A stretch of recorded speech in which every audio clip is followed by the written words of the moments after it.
पुणेकरांची पाण्याची चिंता मिटली। कडे पुणे शहराला पाणी पुरवठा करणाऱ्या खडकवासला धरण अर्ध भरले। सततच्या मुसळधार पावसामुळे मे महिना संपण्यापूर्वीच खडकवासला धरण 49% भरले। शहरातील अनेक भागांमध्ये पाणी कपात करण्यात आली होती, मात्र आता धरणाच्या पातळीत वाढ झाली, त्यामुळे पाणी कपात मागे घेतली जाण्याची शक्यता आहे। याबाबत अपडेट्स देतात आमचे प्रतिनिधी अक्षय बडवे।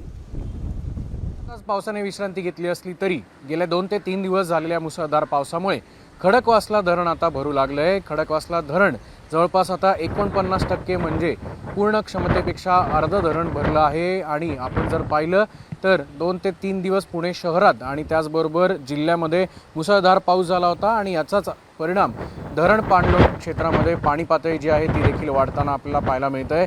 मी सध्या याच खडकवासला धरण परिसरात आहे आणि आपण जर पाहिलं तर पाणी पातळी जी आहे ती या धरणाची पूर्णपणे आता वाढल्याचं चित्र आहे। पुणे शहराला पाणी पुरवठा करणारे धरण अतिशय महत्त्वाचं हे मानलं जातं आणि त्याचबरोबर पानशेत असेल, वरसगाव असेल किंवा टेमघर असेल या धरणांचा पाणी साठा देखील आता वाढताना दिसतोय।